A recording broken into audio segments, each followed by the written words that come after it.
Welcome to North of the Broad. I'm your host, Robin Zimmerman. We're bringing you our show from downtown Beaufort at the Pat Conroy Literary Center. We've got a great lineup of guests, so stay tuned.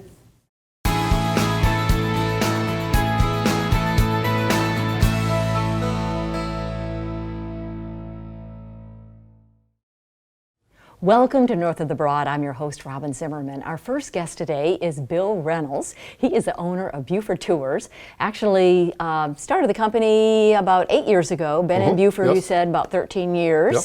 So welcome. Good to have you with us. We've got some time to talk about the tours, how the company got started. So how did it get started?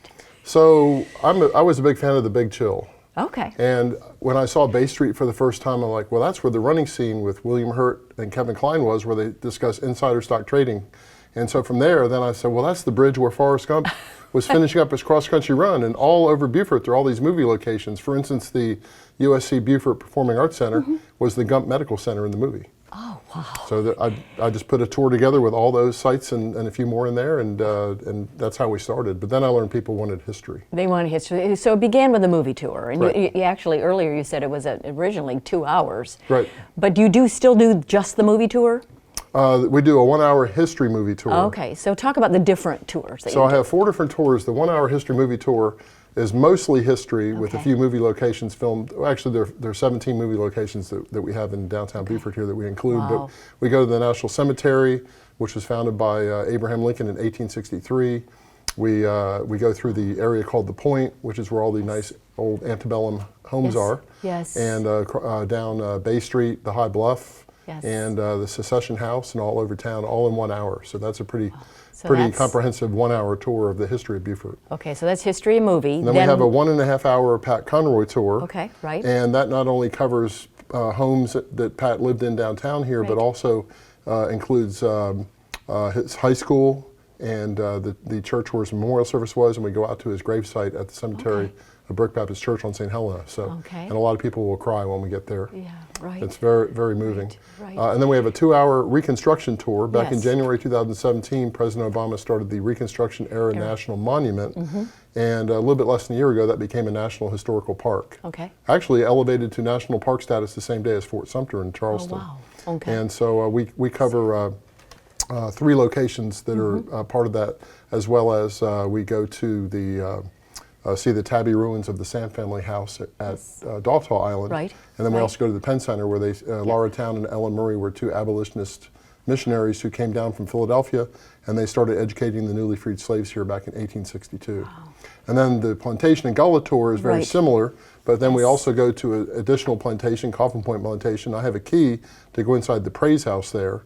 That's where the slaves were allowed to worship, the men alone on Tuesdays, the women on Thursdays, and together on Sundays.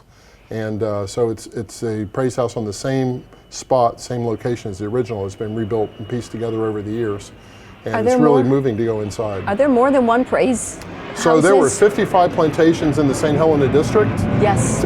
Each one had at least 1 praise house, but today there are only 3 praise houses left. All right, So this one is at Coffin Point Plantation, and it's well maintained. We've actually done some fundraising for it. And then there are 2 other original location praise houses on Eddings Point Road out on St. Helena. But I've heard that they got hit a little bit hard by the hurricanes. Right. Now, it's keeping with the history, the task system, what was that about? So normally on the plantations, when you think of slave labor, you think of the gang system. Yes. And that's where you have whips and chains and shackles and beatings. And after about 5 years, a good teenage slave is just broken. And that was horrible. So in the Beaufort area, in the St. Helena district, they used the task system. A task was the amount of time it took one slave to prepare 112 square feet of land for planting. And so we think of a task as a task list or a thing to do, but actually it's derived from that amount of time. And depending on the age and the ability of the slave, they would be given a certain number of tasks during the day. And then if they finish those, then they have free time. So it's an incentive system to do your work, do it well, get approved, and then you have all. The slaves are so used to that after the Civil War, during Reconstruction, the newly freed slaves were hired to mine something called marl out of the Beaufort rivers, which is a high phosphate content, and that was used as fertilizers. For instance, up in, they had phosphate mines in Charleston, Ashley Phosphate Road, if you've heard of that. And so they were mining the marl paid by the hour, and the slaves actually went to Robert Smalls, who was a slave who had stolen. Yes, There's a yes. whole story there with Yes. Robert Smalls. But he had gotten them to negotiate to use the task system for mining marl as freed men, and he was successful in getting that through. So Wow. they preferred the task system. That was their way Okay. of being Of working. of working. And so, Bill, talk a little bit about the products, the crops that were. So about you know, 20 miles from here towards Charleston, you'll cross over on Highway 17. You cross over the Harriet Tubman Bridge. Right. That's where the Combahee River comes down from the upstate with fresh water, and fresh water is what you need to grow rice. Yes. The slaves who had the technology, the know-how to grow the rice, a lot of them came from West African countries like Sierra Leone. Yes. And they were brought here, and they commanded a higher price because of their knowledge.